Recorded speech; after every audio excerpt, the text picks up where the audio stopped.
Hello, I'm Helen from Journal with Purpose and welcome to my latest YouTube video. Today I'm going to be sharing a flip through of my latest completed insert. This is a Traveller's Company weekly insert and I usually keep it inside my Traveller's notebook cover. So this one I started right back at the beginning of the year. I don't tend to use that calendar function at the front at all because I don't use this for planning. I use this just for my daily journal keeping. And I've got the horizontal layout, but you can also get them in a vertical style. And I use this journal for really just a quick snapshot at the end of each day, just really of the main things that have happened. I can usually fit 5 or 6 lines of writing, so it doesn't take me very long at all. And I find this a really manageable way to be able to just keep a little bit of journal writing going throughout the week when I'm really busy. So I tend to then, at the end of the week, decide what kind of decorations I want to add, or do I want a little bit more space for writing? And that just really changes depending on what's happened during that week. Throughout this journal, the washi tapes and most of the images, these are cut from London Gifties pet tapes, and this is London Gifties tape. And I will leave a link to Christine's shop down below along with a code you can use if you're interested. I always get asked about the images I use in my journals. And so again here, just lots of writing, and for this one I've popped a background down here in watercolour. Sometimes I put lots of photos, lettering, so it really does depend what I'm in the mood for. And if I've got lots I want to get out of my system, then I'll just write and write. And these were kindly sent to me by Trish at the Fibre Tree. We've got a little collaboration video that we did a while back now, probably around about the beginning of the year. And this is where I like to add lettering sometimes and just try and pick a quote which perhaps summarises a bit how I'm feeling or what's been going on that week. One of the things I really enjoy about keeping a journal like this is even just in the 6 months of this year so far, there's so many things that I've already forgotten. It's the little details. I remember the big things, but just some of those little details. And also I find some things that I was worrying about at the time. And I find it really reassuring when I think, okay, well, 6 months on, those things are no longer an issue. They've been solved, or they weren't as bad as I thought. And for me, that's one of the real benefits of keeping a journal, is it helps to put things a little bit into perspective sometimes. For this background, I used my stencil from my product range with Creative Expressions. I really like being able to add a little bit of stenciling to these pages, and they hold up brilliantly to fountain pen as well. And here I've just added some little doodles, a bit of stamping too. And another thing I like is seeing kind of I've used different colours throughout the seasons often, just to kind of reflect the change in nature. Though sometimes if it's been a particularly long period of it being grey outside, then I might use bright splashes of colour to try and cheer my pages up a bit. In fact, exactly like I've done here. So again, a little bit of stamping there. I did some watercolour on a book page and just some lines around the outside to make it look like it was stitched in.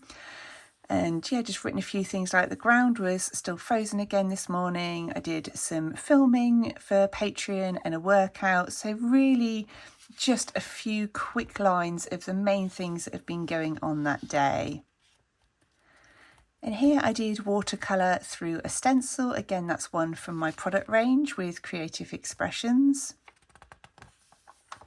And this is one of my absolute favourite types of journal to keep and to look back through. I've got lots of these now. I wasn't always using the Traveller's Company. I was using the Good Impressions inserts, but they're pretty much the same, to be honest. And yeah, I've got lots of them now. Absolutely love looking back through them.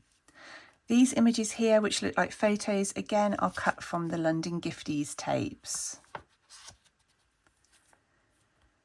Now this one is actually a photo that I took I think it was when, the first sighting of daffodils that year, which to me is always such a happy moment, was walking my dog Barney and saw those just popping out of the side on the verge. Absolutely love that.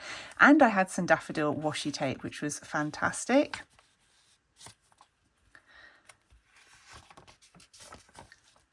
And here's when my daughter came home for Mother's Day and she took me out for a cream tea. So I've got a photo of that and my daughter coming home.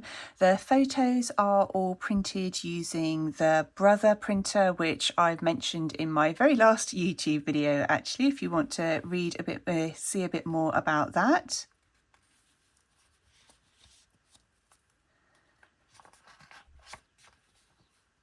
Here I've done just a little bit of collage with some tapes, just a tiny bit of doodling,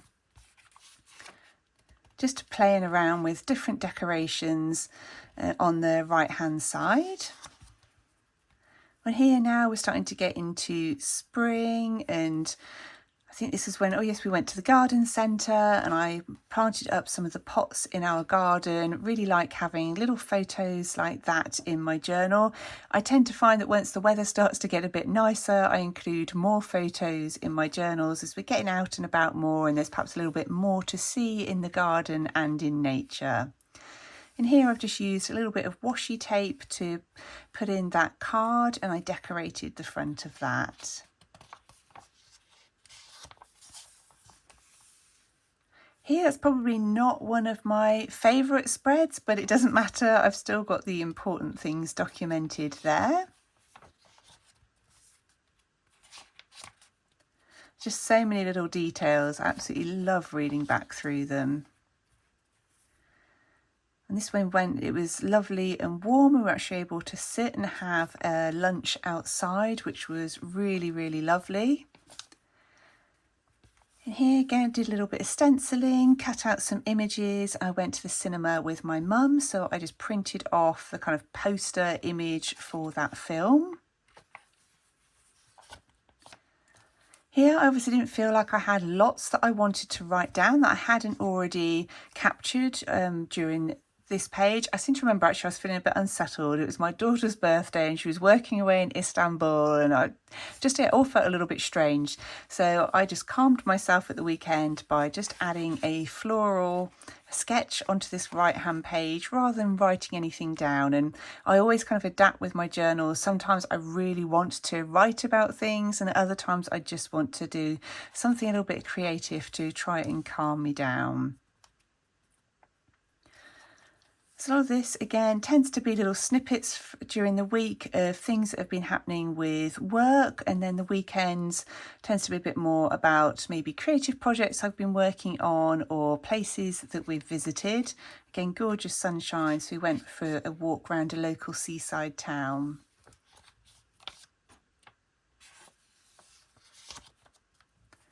I really enjoy adding these little tags in, and again, another trip we took to the beach and changing the direction of my writing just to add a little bit of visual interest to those pages. Again, another trip out we did. I really like the fact then that having this journal encourages me to print those photos off rather than just to leave them on my phone. And sometimes I thought I'll do whole spreads on trips out that we've done, but other times just a couple of photos in this journal is all that I need. Now, this is when I did the big launch on my last online class, my most recent one, and that was many, many weeks, if not months, in the build-up, so really nice to celebrate that in my journal. Absolutely love some of these images, absolutely gorgeous. Here I did a little bit of watercolour. Again, holds up so well to watercolour in this journal. And then I think we're very nearly at the end. A couple of questions that I have been asked before when I've shared this is how much decoration do I do in advance? And it's not the best time to show you because I'm filming this on a Thursday, so I'm already some way through the week, but hopefully that gives you a good feel. At the weekend, I tend to put my decorations down for the coming week so that when I open it up, to me, it already feels really inviting to write on. So I'll continue writing on that through the rest of the week. And then probably on Sunday, I will decide here whether I want to just add lots of writing, whether I've got any photos I want to add, tickets, anything like that. And then I'll add my decoration at the start of it for the next week. So I hope that helps to answer that question. I've also been asked how this differs to the journaling I add in my Hobonichi. And honestly, there is a little bit of crossover. So in my Hobonichi, I take as much space as I need for my tasks and then add a little bit of journal writing underneath. I've actually got more space in here, so this is where I tend to reflect more deeply on things that are happening with work projects that I'm focused on, or things around the home, or how I'm feeling. So it tends to be a little bit more detailed, where this will be that quick snapshot of 5 or 6 lines of this is what's happened. Perhaps in here, there's a little bit more about how I'm feeling about things. That's feeling a bit, like this one I'd written feeling a bit stressed. That's probably not what I've written in my other one. I've just written some of the main things that I was focused on doing that day. So I hope that helps a little bit, but yeah, there is a bit of a crossover, but I absolutely love using both. So I just kind of pick and choose how I want to use them all each day. Well, I'll leave an link as well to this insert down below in case you're looking for something similar. I just find it works really, really well for me. A lovely low pressure way of being able to just document the important things from each day. As always, I want to say a massive thank you to everybody who's joined me over on Patreon. Well, thank you ever so much for watching. If you've got any questions or comments, please do leave them down below. I absolutely love chatting with you in the comments section. And thank you ever so much for watching. I look forward to speaking with you really soon in my next video.